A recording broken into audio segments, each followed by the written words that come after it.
96వ కీర్తన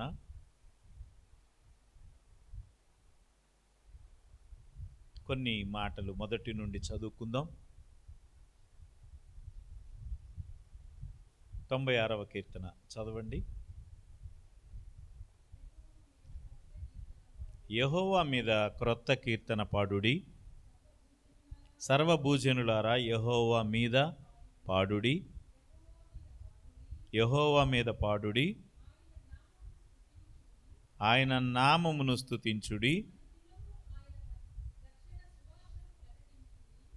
అనుదినము ఆయన రక్షణ సువార్తను ప్రకటించుడి, అన్యజనులలో ఆయన మహిమను ప్రచురించుడి, సమస్త జనములలో ఆయన ఆశ్చర్య కార్యములను ప్రచురించుడి. యెహోవా మహాత్యము గలవాడు, ఆయన అధిక స్తోత్రము పొందదగినవాడు.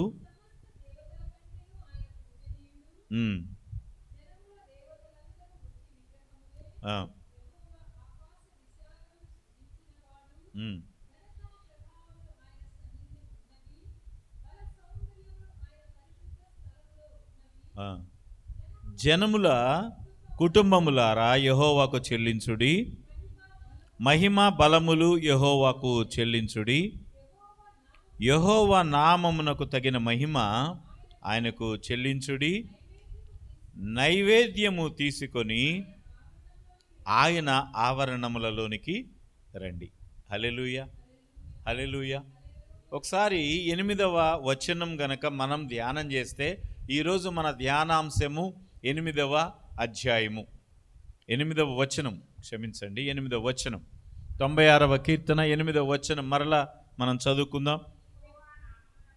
యెహోవా నామమునకు తగిన మహిమ ఆయనకు చెల్లించుడి, నైవేద్యము తీసుకొని ఆయన ఆవరణములలోనికి రండి. హల్లెలూయా, హల్లెలూయా. ఇక్కడ మనము ఈ వాక్యాన్ని గనక చాలా జాగ్రత్తగా అబ్జర్వ్ చేస్తే ఒక మాట మనకి కనపడుతుంది. యెహోవా నామమునకు తగిన మహిమ. Praise the lord. ఇక్కడ ఆలోచన చేసినప్పుడు మన ఇంటికి ఎవరైనా ఒక సర్పంచ్ వచ్చాడు అనుకోండి, ఎలా ట్రీట్ చేస్తాం మనం?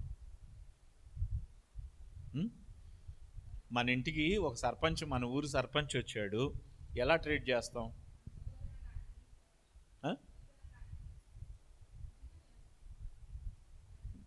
గౌరవిస్తారు. అదే ఇప్పుడు ఎమ్మెల్యే వచ్చాడు అనుకోండి, ఎమ్మెల్యే వస్తే సర్పంచ్కి ఎమ్మెల్యేకి ఇద్దరికి ఒకే ప్రయారిటీ ఇస్తారా మీరు?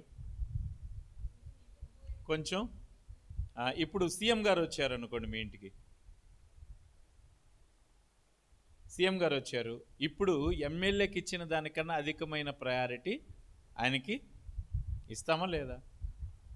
ఇప్పుడు ప్రధానమంత్రి వచ్చాడు, హల్లెలూయా కదా, ప్రైజ్ ది లార్డ్. వాళ్ళ స్థాయి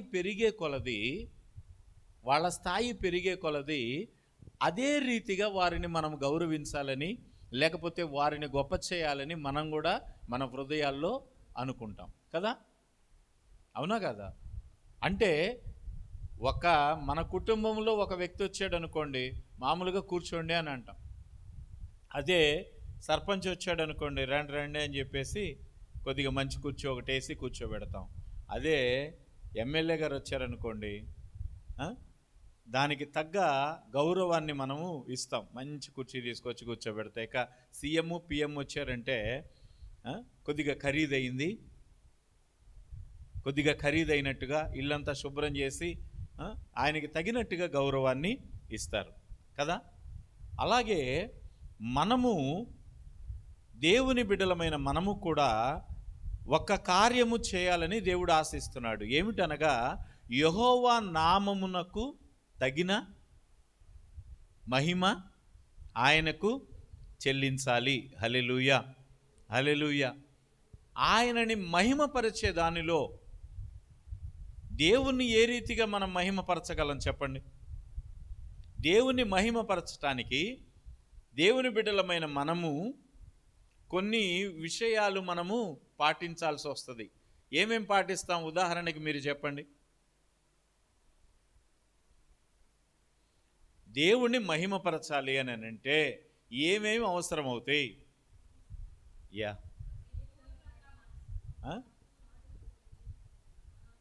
ఆమెన్, ఆమెన్, హల్లెలూయా. శ్రేష్టమైన పదాలతో మనము దేవుని సన్నిధిలోకి రాగానే సర్వోన్నతుడు, సర్వశక్తిమంతుడు, సర్వాధికారి అయిన దేవుడు అని గొప్ప గొప్ప స్తోత్ర పదాలతో ఆయనని గణపరుస్తాం. ఆయన నామములో ప్రార్థన చేస్తాం. ఆయన నామాన్ని ఉచ్చరిస్తూ పాడతాం కదా. ఇది ఆయనని మహిమపరచే పద్ధతి. ఇంకా ఆయనని మహిమపరచే పద్ధతి ఏమిటి అని అంటే, ఎప్పుడు కూడా మనం సెమీ క్రిస్మస్ ఎందుకు చేస్తాం? సెమీ క్రిస్మస్ పండగ ఎందుకు చేస్తాం? హల్లెలూయా. ఆయనని మహిమపరిచే దానిలో భాగంగా ఇదిగో లోకరక్షకుడు పుట్టాడు అనే సంతోషం ప్రజలందరికీ కలగాలని, ఆయన ఈ లోకానికి వచ్చాడు అనే సంగతి ప్రతి ఒక్కరికి తెలియాలి అనే ఉద్దేశంతో మనము సెమీ క్రిస్మస్ అనేది చేయడం జరుగుతూ ఉంది. హల్లెలూయా, హల్లెలూయా. మనకి ఉన్న స్థాయి కన్నా, మనకున్న దానికన్నా ఏదో కొద్దిగా అధికంగానే ఆ రోజు మనం చేస్తాం. హల్లెలూయా. ఇక్కడ అంటాడు కదా దేవుడు, ఇదిగో నీకున్న స్థితిని బట్టి కాదు, నీకున్న ఆలోచనను బట్టి కాదు, లేదా నీకున్న పరిస్థితులను బట్టి కూడా కాదు, కానీ దేనిని బట్టి స్తుతి చెల్లిస్తే, దేనిని బట్టి మహిమ చెల్లిస్తే అది నిజంగా దేవుని సన్నిధికి మహిమ అవుతుంది అని అంటే ఖచ్చితంగా ఆయన నామమునకు తగిన మహిమ చెల్లించినప్పుడే. దేవునికి స్తోత్రం, హల్లెలూయా. చాలాసార్లు మనం అనుకుంటాం, ప్రభువా నాకు శక్తి లేదు, నాకు బలం లేదు, నాకు బలం ఉంటే నేను ఈ పని చేసేదాన్ని, ఆ పని చేసేదాన్ని, లేకపోతే నా దగ్గర డబ్బు ఉంటే నేను అలా చేసేదాన్ని, ఇలా చేసేదాన్ని అని అనేక రకాలుగా కొంతమంది అనుకుంటారు. నా దగ్గర లేవు కానీ ఉంటే చేసేదాన్ని అని చెప్పి చాలామంది అనుకుంటారు. కానీ మనము చేయటానికి దేవుడు తగిన శక్తిని మనకి ఇచ్చేవాడుగా ఉన్నాడు. పరిస్థితుల వైపు కాదు కానీ దేవుని వైపు చూసినప్పుడు, ప్రభువా నేను నిన్ను మహిమపరచాలి అని అనుకుంటున్నాను, ఏ విధంగా మహిమపరచగలను అని ఒక బీద విధవరాలు అనుకుంది. దేవుని సన్నిధిలో ఆ యొక్క ప్రార్థనా మందిరంలో కూర్చొని ఉన్నప్పుడు యేసుక్రీస్తు ప్రభువారు ప్రతి ఒక్కళ్ళు చాలా డబ్బు, చాలా ధనాన్ని ఆయన చూసేటట్లుగా వేస్తున్నారు. కానుక పెట్టెలో ఆయన చూసేటట్టుగా నేనే ఎక్కువ ఇచ్చానని ప్రభు అనుకోవాలని వారు దానిలో ప్రభు చూసే విధంగా కానుకలు వేస్తున్నారు. కానీ ఒక బీద విధవరాలు ఏం చేసిందంటే, నా ప్రభువుని నేను మహిమపరచాలి అని అనుకొని తన జీవమంతా, అనగా తన దగ్గర ఉన్నంతా కూడా వేసింది. హల్లెలూయా, హల్లెలూయా. గట్టిగా చెప్దామా? హల్లెలూయా. దేవునికి స్తోత్రం కలుగును గాక. దేవునిని మహిమపరిచే విధానం. అందుకని అంటాడు, నీ పూర్ణ మనస్సుతో, నీ పూర్ణ బలముతో యెహోవాను. హల్లెలూయా. అందుకనే అక్కడ మనం గమనిస్తాము, ఆ 96వ కీర్తన మొదటి నుండి కొన్ని మాటల్లోనే ఆయన్ను ఏ విధంగా మహిమపరచాలి అనే దాన్ని కూడా అక్కడ రాస్తాడు. మనం ఎక్కడికో వేరే చోటుకి వెళ్ళాల్సిన పని లేదు, కానీ అక్కడ చూడండి, మొట్టమొదట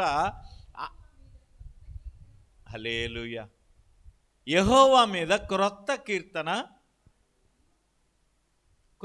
కీర్తన పాడాలి. హల్లెలూయా.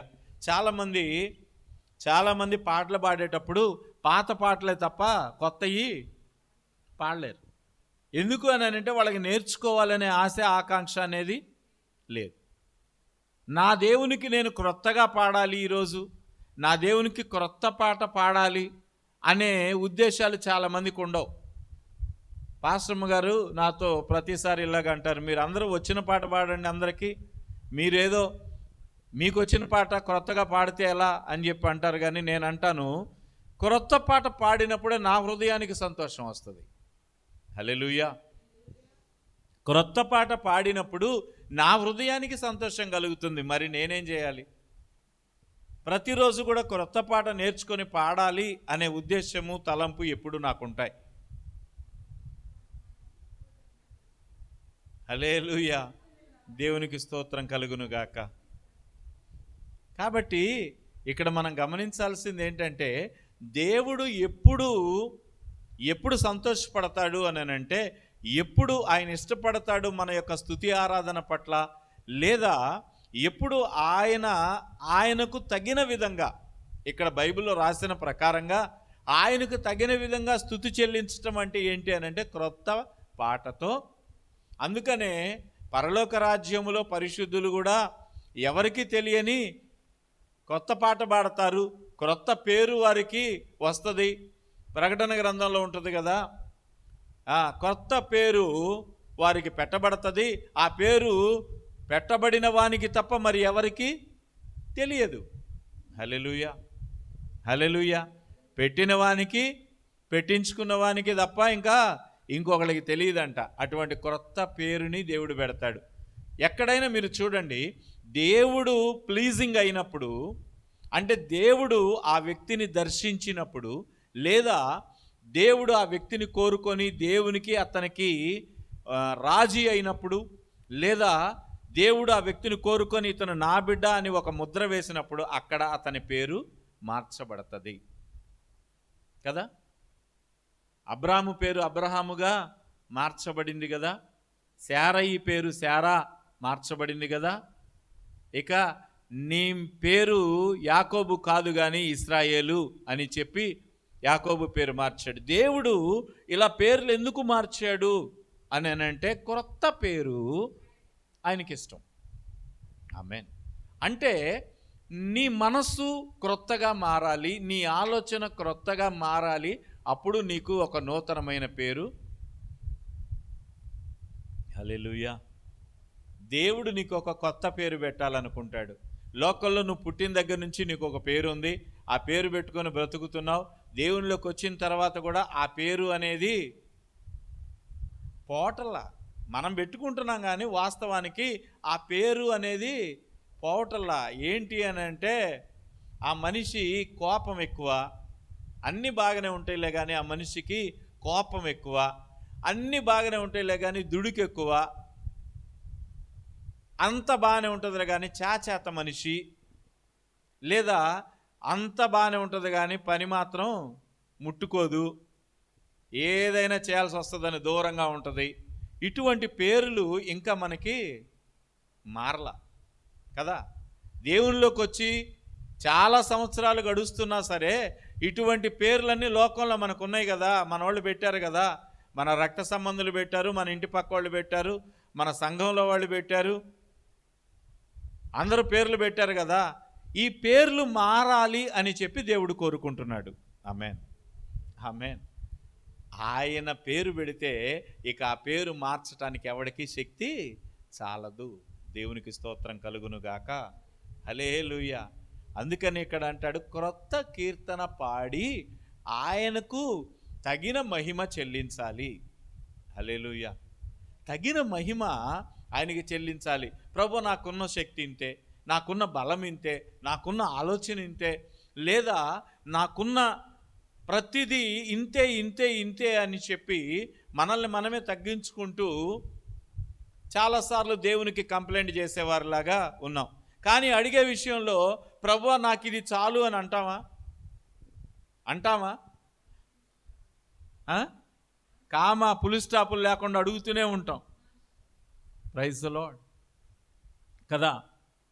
అడిగే విషయంలో మాత్రం మనం అన్నీ అడుగుతున్నాం, కానీ మనం దేవునికి చేసే విషయంలో మాత్రం నేను ఈ కొంచెమే చేయగలను ప్రభువా, ఈ కొంచెమే నేను ఆలోచించగలను, ఈ కొంచెమే నీ గురించి నేను ముందుకు రాగలను అని చెప్పి మన ప్రభువుతో చెప్తున్నాం. దేవుడు అంటారు కదా, నీ స్థితిని బట్టి కాదు, నీకున్నది ఏ స్థితి అయినా కావచ్చు, మధ్యతరగతి స్థితి అయినా కావచ్చు, ఉన్నతమైన స్థితి కావచ్చు, పేద స్థితి కావచ్చు, బట్ కానీ నాకు తగిన విధంగా నువ్వు మహిమ చెల్లిస్తేనే నువ్వు నా వాడవవుతావు. ఇప్పుడు మీరు గమనించండి, ఇక్కడ నుంచి విజయవాడ వెళ్ళాలి, బస్సు ఎక్కాం. బస్సు ఎక్కి బాగా డబ్బులు ఉన్న ఆయన దగ్గర 100 రూపాయలు, బాగా పేదవాడి దగ్గర 10 రూపాయలు తీసుకుంటాడా బస్సువాడు? బాగా డబ్బులు ఉన్నాయి కదండి, మీరు డబుల్ టికెట్ కొట్టండి అని అంటాడా?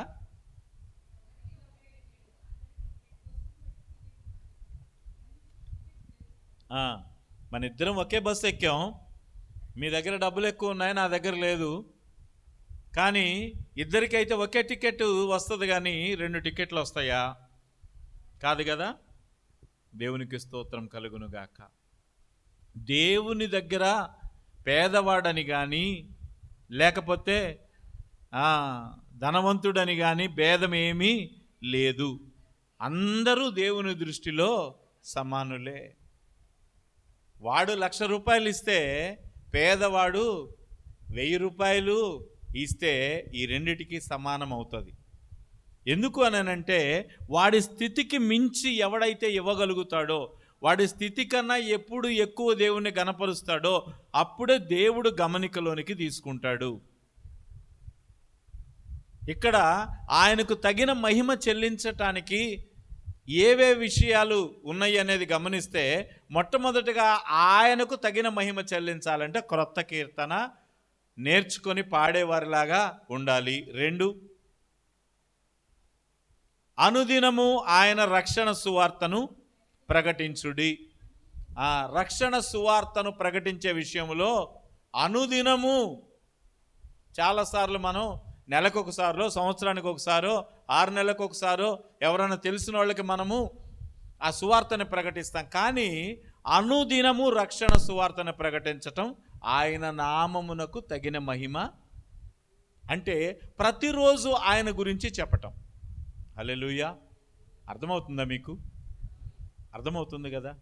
ప్రతిదినము ఆయన గురించి చెప్పటం ఆయనకు తగిన మహిమ చెల్లించినట్లు. ఆమెన్. ఆయన గురించి మాట్లాడటం, అన్యజనులలో దేవుని ఎరుగని జనాంగములో ఆయన గురించి ప్రకటించటం ఆయనకిష్టమైన సంగతి. ఆయనకు తగిన మహిమ చెల్లించటం. నువ్వెప్పుడో నెల రోజులకు ఒకసారో, వారానికి ఒకసారో దేవుని గురించి చెప్పి, ప్రభువా నేను ఎంత సువార్త చేశాను అసలు ఈ నెలలో, 4 రోజులు సువార్తకి తిరిగాను, 4 రోజులు సువార్త చెప్పానంటే దేవుడు అంటాడు, ఒకసారి 96వ అధ్యాయం కీర్తనలు చదువుకొని రాపో. నీకు భూలోకంలో ఒక మంచి పుస్తకాన్ని నేను ఇచ్చాను కదా, జీవ గ్రంథాన్ని నేను ఇచ్చాను, దానిలో చదువుకోకుండా నువ్వు ఇక్కడికి ఎందుకు వచ్చినట్టు? ప్రియ క్రైస్తవ సంఘమా, మీ జీవిత కాలంలో మీరు బైబిల్ చదవటం కాదు, కానీ బైబిల్ని గనక సంపూర్తిగా ఆచరించకపోతే రేపు పరలోక రాజ్యంలోకి వెళ్ళిన తర్వాత దేవుడు ఖచ్చితంగా మిమ్మల్ని లెక్క అడుగుతాడు. బైబిల్ చదవకుండా ఎందుకు వచ్చినట్టు నువ్వు ఇక్కడికి? నీకెందుకు ఇచ్చాను బైబిలు? నువ్వు చదవాలి, అర్థం చేసుకోవాలి, దానిని అనుసరించి నడవాలి. ఆ బైబిల్ని మీరు జయించి, అనగా దానిలో ఉన్న ప్రతి కార్యాన్ని చేసి ఇక్కడికి రావాలంటాడు దేవుడు. అందుకనే దీనిని అనుసరించు వారికి ఆయుష్ అధికముగా ఇస్తాడు. బైబిల్ని అనుసరించే వారికి ఆయుష్ అధికమవుతుంది. ఎందుకంటే వారు ఇక్కడ సంపూర్తి చేసి వారి క్రియలు పరలోక రాజ్యంలో దేవుని దగ్గరికి వెళ్తారు. ఇక వాళ్ళు ఏ నిందారోపణ వారి మీదకి రాదు, ఎందుకంటే వారే ధర్మశాస్త్రం అయినట్టు ఉంటారు. ఇక వారికి కడుపులో బైబిల్ ఉంటుంది, కానీ బయట ఉండాల్సిన అవసరం లేదు కదా. పరలోక రాజ్యంలో వాక్యం అనేది లేదు, పరలోక రాజ్యంలో సువార్త అనేది లేదు, పరలోక రాజ్యంలో ప్రార్థన అనేది లేదు. కేవలము ఆరాధన, స్తుతి, ఆరాధన తప్ప ఇంక వేరే ఏది లేదు. ఎందుకంటే ప్రార్థన చేయటానికి ఆ ప్రార్థన మనం ఎవరికైతే చేస్తామో ఆయన మన ముందే ఉంటాడు కదా. ఆయన కరుణాపీఠం ఎదుట మనం ఉంటాం. ఎదుట ఉండే మనిషికి ప్రార్థన చేయాల్సిన అవసరం ఉందా చెప్పండి? వాక్యం చదువుకోవాల్సిన అవసరం ఉందా? ఎదురుగా వాక్యమైన ఆయనే ఉంటే కనుక మిగతాది ఏది లేదు. కేవలము పరిశుద్ధుడైన ఆయనని స్తుతించి ఆరాధించడం తప్ప ఇంకా పరలోక రాజ్యంలో ఏదీ లేదు. హల్లెలూయా. ఇప్పుడు 2 విషయాలు మనం నేర్చుకున్నాం. 1 క్రొత్త కీర్తన పాడటం, 2 అనుదినము ఆయన గురించిన రక్షణ సువార్తను ప్రచురించటం. తర్వాత అన్యజనులలో హల్లెలూయా సమస్త జనములలో ఆయన ఆశ్చర్య కార్యములను, అంటే ప్రజలలో అన్యజనులలో కావచ్చు, దేవుని జనాంగంలో కావచ్చు, ఆయన చేసిన ఆశ్చర్య కార్యాలని మనము వివరించాలి. దేవునికి స్తోత్రం. హల్లెలూయా. అనగా ఆయన చేసిన మేళ్లను మనం ప్రచురించేవారిలాగా, ప్రజలందరికీ చెప్పేవారిలాగా ఉండాలి. చాలామంది దేవుని చేత మేలు చేయించుకుంటారు, సాక్ష్యం కూడా చెప్పరు. ప్రజలందరూ ఎప్పుడు మారతారు అని అంటే, నువ్వు రక్షణ సువార్తను మాత్రమే కాదు కానీ ఆయన చేసిన ఆశ్చర్య కార్యాలని, అద్భుతాలని ప్రజల ముందు చెప్పినప్పుడే వారు మారతారు. దేవునికి స్తోత్రం కలుగును గాక. హల్లెలూయా. మూడవదిగా ఆయన ఆశ్చర్య కార్యం, ఆయన చేసిన, నీ జీవితంలో చేసిన మేలు. ఆయన మేలు చేయకపోతే నువ్వు ఇక్కడికి రావు కదా, అవునా? దేవుడు మేలు చేయకుండానే నేను ఇక్కడికి వచ్చానండి అన్నవాళ్ళు ఎవరన్నా ఉంటే చెప్పండి నాకు.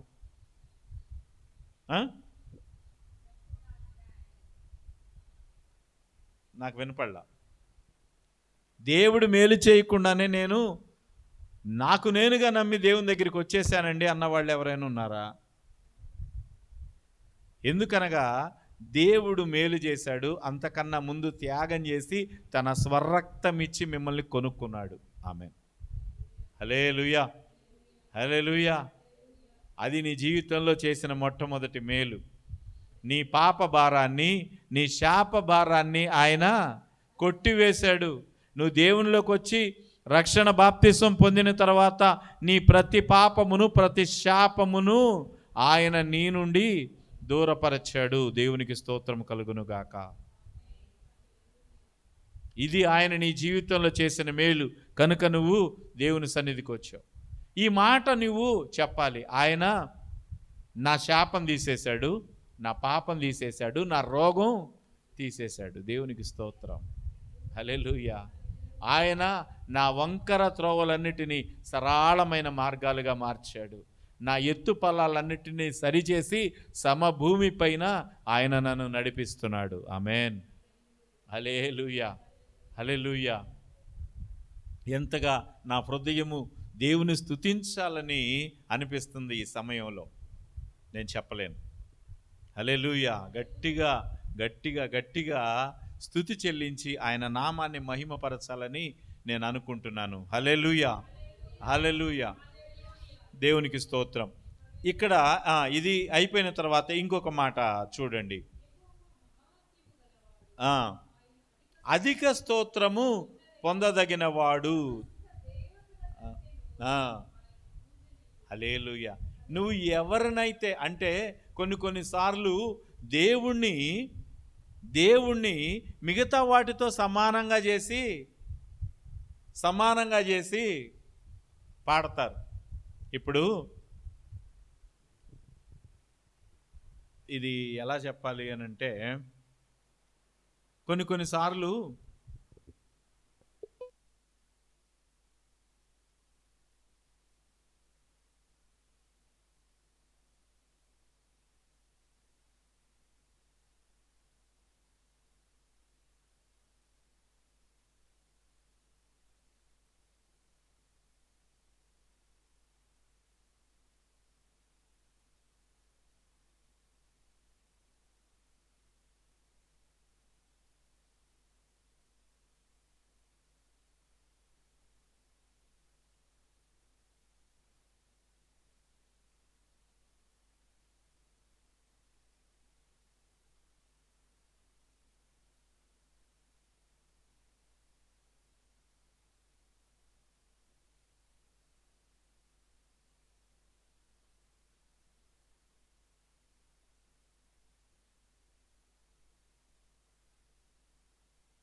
చాలాసార్లు మనం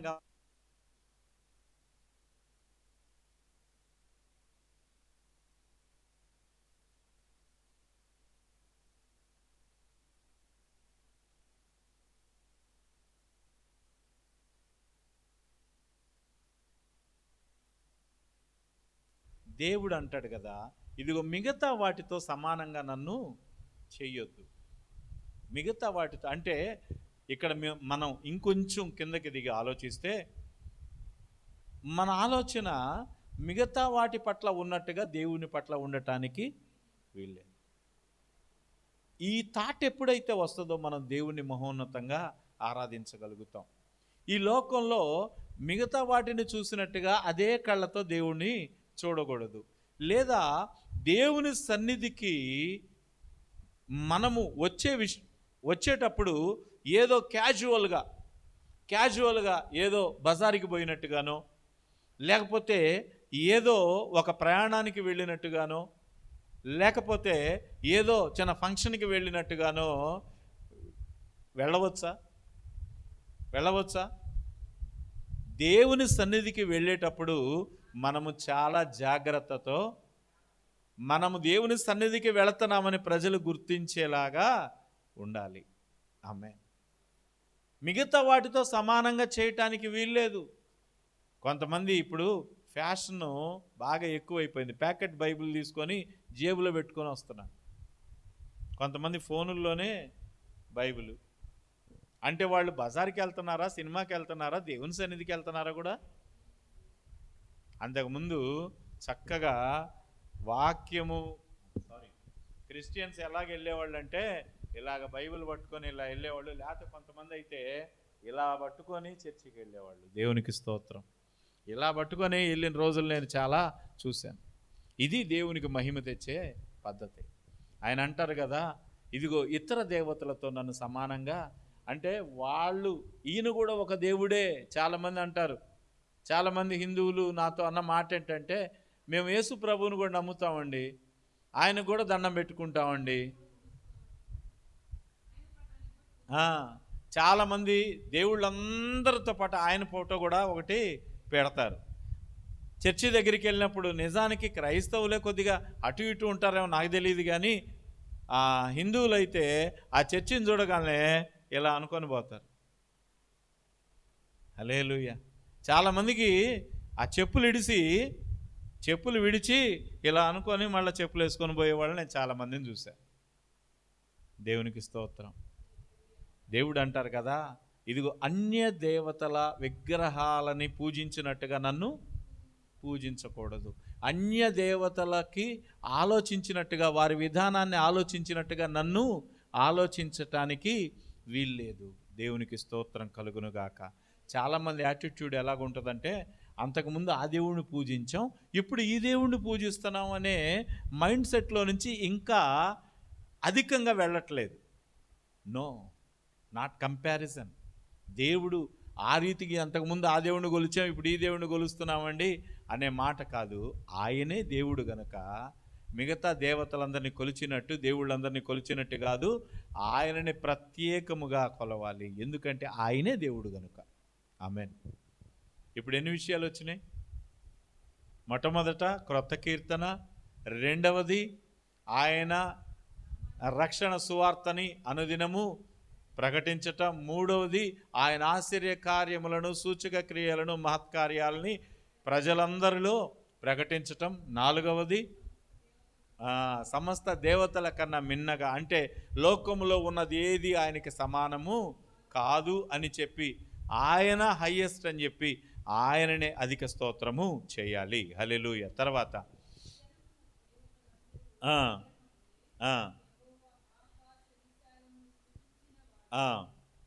ఘనత ప్రభావములు ఆయన సన్నిధిని ఉన్నవి, బల సౌందర్యములు ఆయన పరిశుద్ధ స్థలములో ఉన్నవి.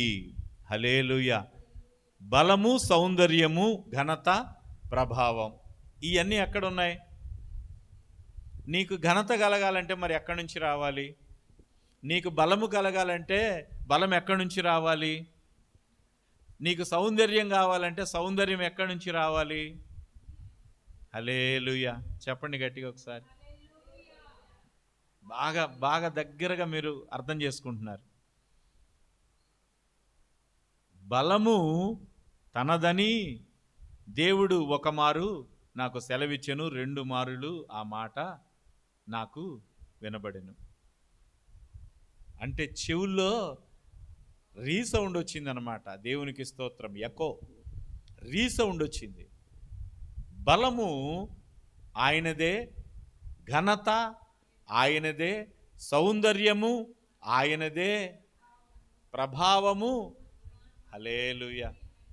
కనుక ఆయన సన్నిధిలో నుండే మనము తీసుకోవటానికి ప్రయత్నించాలి, కానీ అక్కడ నుండి కాకుండా వేరొక చోట నుండి మనం తీసుకోవటానికి విటమిన్ టాబ్లెట్లు వేసుకుంటే బలం వస్తుంది, క్రీములు రాసుకుంటే సౌందర్యం వస్తుంది. ఒకవేళ బాహ్యమైన సౌందర్యం రావచ్చు, కానీ అంతర్ సౌందర్యం ఎక్కడి నుంచి వస్తుంది? అంతరంగ బలము ఎక్కడి నుంచి వస్తుంది? అందుకని పౌలు గారు అంటాడు, నా బాహ్య పురుషుడు కృషించుచున్నను, అంతరంగ పురుషుడు ప్రతిదినము నూతన పరచబడుచున్నాడు. ఆమేన్, హల్లెలూయా, దేవునికి స్తోత్రం. బాహ్య పురుషుడు కృషించిపోవచ్చు, కానీ అంతర పురుషుడు ప్రతిదినము నూతనంగా అవుతున్నాడు. అది విషయం. ఈ యొక్క ఆత్మ నూతనంగా అవ్వాలి, ఆత్మ బలమును పొందుకోవాలి, ఆత్మ సౌందర్యాన్ని ధరించుకోవాలి. ఇది కదా కావాల్సింది. ఇవన్నీ కూడా ఆయన సన్నిధిలో ఉన్నాయి కనుక అవన్నీ తీసుకొని మనము అవి ధరించుకునే వారిలాగా ఉండాలి. దేవునికి స్తోత్రం. అంటే మనం ఇది కాకుండా ఆర్టిఫిషియల్గా ఎక్కడి నుంచో నేను ఎరువు తెచ్చుకొని వాటి ద్వారా దేవుని స్తుతిస్తాను అని అంటే కాదు. దేవుని స్తుతించాలంటే నీ ఆత్మ పరిశుద్ధంగా ఉండాలి, నీ ఆత్మ సౌందర్యంగా ఉండాలి, నీ ఆత్మ బలము కలిగినదై ఉండాలి, నీ ఆత్మ ప్రభావము కలిగినదిగా ఉండాలి. ఆమెన్, హల్లెలూయా. అర్థమైంది కదా? అర్థమైందా? మీ ఆత్మ సౌందర్యంగా ఉండాలి, మీ ఆత్మ పరిశుద్ధంగా ఉండాలి, మీ ఆత్మ బలము కలిగినదిగా ఉండాలి, మీ ఆత్మ ప్రభావము కలిగినదిగా ఉండాలి. ఈ 4 విషయాల్లో ఏది లోపించినా సరే నువ్వు చేసే ఆరాధన అది ఆరాధన కాదు. అర్థమవుతుందా? నేను ఆరాధన చేస్తున్నాను నా నోటితోటి, కానీ నోటితో చేసే ఆరాధన హృదయంతో చేసిన ఆరాధన రెండు ఒకటి కాదు. నేను ఎందుకు శ్యామ్ తోటి నేను అంటాను, నాకు ఇంకా టచ్ అవ్వట్లేదు స్పిరిట్ అని చెప్తున్నా. నేను పాడుతున్నప్పుడు ఆ స్పిరిట్ నాకు ఇంకా టచ్ కావట్లేదు, సంథింగ్ ఏదో ప్రాబ్లం ఉంది చూడు అని చెప్తున్నా.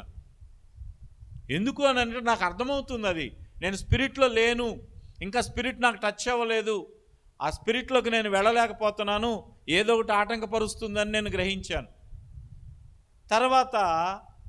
తర్వాత ఆరాధనలో చివరిగా నేను స్పిరిట్ని టచ్ అయ్యాను. ఆ స్పిరిట్ టచ్ అయిన తర్వాత ఇప్పుడు ఆత్మతో నింపబడి మాట్లాడుతున్నాను. హల్లెలూయా. ఆత్మ నింపుదల అంటే అది లేనప్పుడు నేను ఎన్ని మాటలైనా మాట్లాడవచ్చు, కానీ ఎక్కడి నుంచో వస్తాయి, కానీ ఎక్కడ నుంచి? హల్లెలూయా, హల్లెలూయా. దేవుడు కోరుకునేది ఇక్కడ మాట కాదు, హృదయంలో నుంచి వచ్చే మాట, హృదయంలో నుంచి వచ్చే ఆరాధన, హృదయంలో నుంచి వచ్చే క్రొత్త కీర్తన. ఇది దేవుడు అంటాడు కదా, ఇదిగో నువ్వు నా నామం ఎరిగావు, నీవు నాలో కొనసాగుతున్నావు, కానీ కొన్ని తెలుసుకోవాల్సిన విషయాలు ఉన్నాయి. ఈ 2025వ సంవత్సరపు క్రిస్మస్లో మనం తెలుసుకోవాల్సిన విషయాలు ఇవి. ఏమిటి అని అంటే, ప్రతి సంవత్సరం క్రిస్మస్ లాగా ప్రతి సంవత్సరం ఏదో మాట్లాడుకోనో లేకపోతే ఏదో చిన్న ఫంక్షన్ చేసుకొని వెళ్ళిపోవటం కాదు. మనమందరం కూడా దేవుని కొరకు తగిన విధంగా ఆయనకు స్తుతి చెల్లించాలి. ఇది తగిన విధంగా స్తుతి చెల్లించటం అంటే నువ్వు ఆత్మ బలమును ధరించుకోవాలి, ఆత్మ ప్రభావాన్ని ధరించుకోవాలి, ఆత్మ సౌందర్యాన్ని కలిగి ఉండాలి, ఆత్మ పరిశుద్ధతను కలిగి ఉండాలి. ఇవి కలిగి క్రొత్త కీర్తన పాడుతూ సకల జనులలో ఆయన ఆశ్చర్య కార్యాలని ప్రచురిస్తూ అనుదినము ఆయన రక్షణ సువార్తను జ్ఞాపకం చేస్తూ ప్రజలకు ఆయన అన్ని నామముల కన్నా ఆయన నామము పైనామము గనుక మిగతా వాటికి ఆరాధన చేసినట్టుగా కాకుండా ఒక గొప్పగా ఆరాధన చేస్తే 2025వ సంవత్సరానికి క్రిస్మస్కి నువ్వు అదే ఆయనకిచ్చే పెద్ద గిఫ్ట్ అవుతుంది. ఆమేన్. ఆయనకిచ్చే పెద్ద బహుమతి ఏంటి అని అంటే, నువ్వు ఇచ్చే అధికమైన గొప్ప బహుమతి ఏమిటి అని అంటే, ఆయనని మహిమకరంగా ఆరాధించటం. ప్రభువా, నేను నిన్ను గొప్ప చేయటానికి అవసరమైతే నేను డబ్బు ఇంకొద్దిగా ఎక్కువ ఖర్చు పెడతాను. నీకిచ్చి ఎవరు లేవిడికి వచ్చేవాళ్ళు లేరు ప్రభువా, నీకిచ్చి పేదరికంలోకి వచ్చేవాళ్ళు ఎవరు లేరు. కనుక ఇంకొంచెం నేను కష్టపడతాను, ఇంకొంచెం నేను అధికంగా నీకు స్తుతి చెల్లిస్తాను, ఇంకొంచెం అధికంగా నిన్ను గొప్ప చేస్తాను. అన్యజనులలో నీ యొక్క మహిమను, ప్రభావాన్ని తెలియచేయడానికి నేను వారిని అందరిని పిలిచి అందరి ఎదుట నేను నిన్ను మహిమపరుస్తాను. ఇది మన తీర్మానం కావాలి. ఇది మన తీర్మానం కావాలి.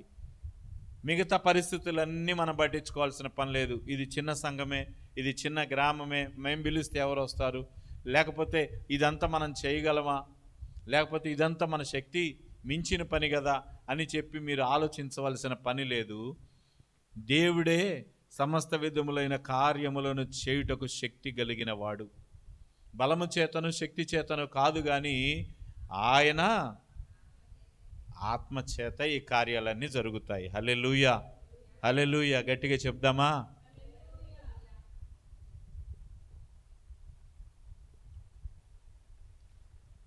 ఆయన ఆత్మచేత ఈ కార్యాలు జరగాలని నేను ఆశిస్తూ ఉన్నాను.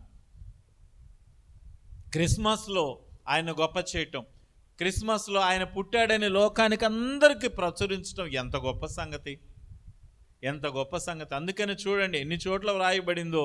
ఈ పక్కన 98వ కీర్తన, 98వ కీర్తనలో చూడండి, యెహోవా ఆశ్చర్య కార్యములను చేసి ఉన్నాడు, పాడుడి.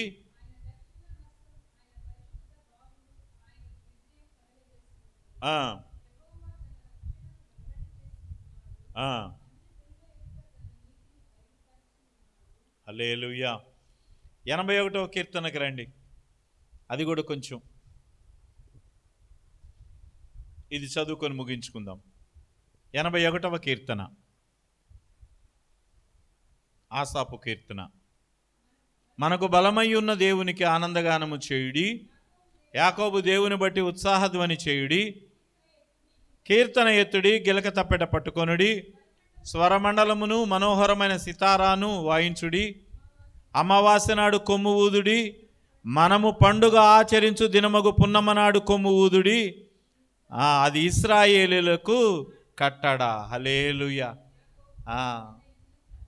దేవుడు మనకు ఒక చట్టాన్ని నిర్ణయించాడు, మనకు ఒక కట్టడని పెట్టాడు. ఏమిటి ఆ కట్టడ? ఏమిటి ఆయన నిర్ణయించింది అని అంటే, ఇదిగో మీరు మనకు బలమై ఉన్న దేవునికి ఆనందగానము చేయుడి, యాకోబు దేవుని బట్టి ఉత్సాహధ్వని చేయుడి. ఈరోజు మనం ఉత్సాహధ్వని చేసేవారిలాగా ఉండాలి. ఈరోజు క్రైస్తవ ప్రజలకి ఉత్సాహధ్వని కన్నా ఏడుపే నాకు ఎక్కువ వినపడుతుంది. ఎక్కడికి పోయినా ఏడిపే, ఇంట్లో ఏడిపే, బజార్లో ఏడిపే, సంఘంలో ఏడిపే, ప్రార్థనలో ఏడిపే, ఫంక్షన్లో ఏడిపే, ఎక్కడ చూసినా ఏడిపే కదా. ఏడుపుకి బ్రాండ్ అంబాసిడర్లు ఎవర్రా అంటే మనమే అన్నట్టుగా ఉంది కదా. కానీ దేవుడు అలా చేశాడా? నా విచారములు కొట్టివేసి ఆనందము కలుగజేసితివి, నా హృదయములోన దివలే సమాధానమే, నలు దిశలా నెమ్మదిని కలుగజేసితివే.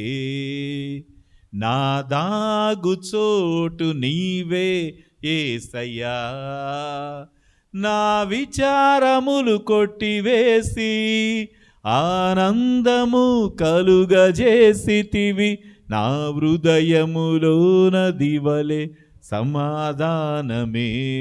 హల్లెలూయా, హల్లెలూయా. ఆయన మనకి సమాధానాన్ని ఇస్తే మనం ఏడుపు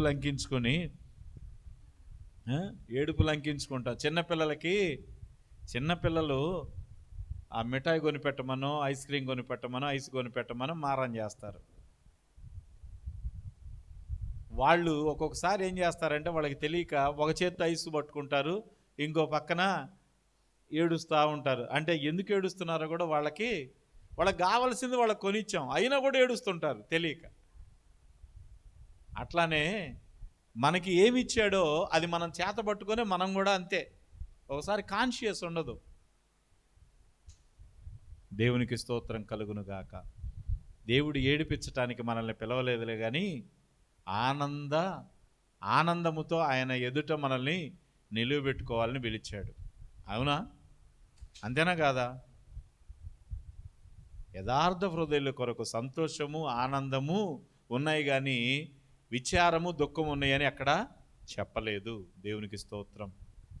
కనుక ప్రియమైన క్రైస్తవ సంఘమా, ఈ 2025 క్రిస్మస్లో ఆయనని ఘనంగా ఆరాధించే ప్రతి విషయాన్ని ఆయన చెప్పేశాడు. ఇక విషయం సుస్పష్టం, మీ ముందు ఉంది. ఆయన్ని ఎలా ఆరాధించాలో ఆయన చెప్పేశాడు. నాకు తగిన విధంగా ఎలా స్తుతించాలో నేను చెప్పాను. ఇక స్తుతిస్తారా లేదా అనేది మీ ఇష్టం. ఇప్పుడైతే ఆయన చెప్పాల్సిన మాట చెప్పేశాడు. 2025 సంవత్సరం క్రిస్మస్లో నన్ను ఈ రీతిగా ఘనంగా ఆరాధించండి. ఎలా ఆరాధించాలి? ఆయనకు క్రొత్త కీర్తన పాడుతూ ఆయన రక్షణ సువార్తను ప్రతి దినము కూడా ప్రకటిస్తూ అన్యజనులలో ఆయన మహోన్నతమైన కార్యాలని, ఆశ్చర్య క్రియలను వివరిస్తూ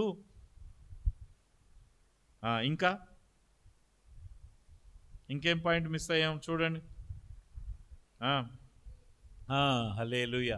సమస్త దేవతల కంటే ఆయన గొప్ప మహిమ ప్రభావము కలిగిన వాడని వారితో సమానము చేయక ఆయనను అన్నిటికన్నా గొప్ప చేస్తూ తర్వాత ఆత్మ బలమును పొంది ఆత్మ పరిశుద్ధతను కలిగి ఉండి ఆత్మ ప్రభావముతో ఆత్మ బలమును పొంది ఆయనను స్తుతించాలి. హల్లెలూయా. సౌందర్యము కలిగి ఆయన్ని స్తుతించాలి. ఆత్మ సౌందర్యం ఉండాలి. మనసులో వికారం పెట్టుకొని పైకి అకారంగా కనపడితే ప్రయోజనం ఏముంది చెప్పండి? లోపలేమో కోపం, పైకేమో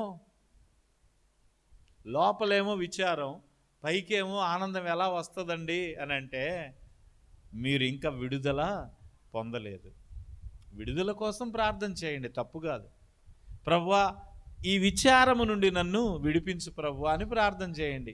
ఒకవేళ మీరు ఆ విచారము నుంచి విడుదల పొందకపోతే, ప్రభువా ఈ విచారం నన్ను ఇంకా వెంటాడుతుంది, నన్ను విడుదల చేయి ప్రభువా అని చెప్పి మీరు ప్రార్థన చేయండి. చాలామందికి ఏంటంటే అసలు మీకు కావాల్సింది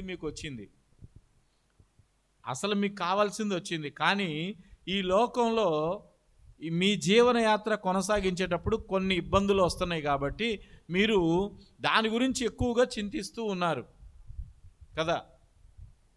అసలు మీకు కావాల్సిన టికెట్, పరలోక రాజ్యం టికెట్ మీకు వచ్చింది. ఇచ్చాడా లేదా దేవుడు?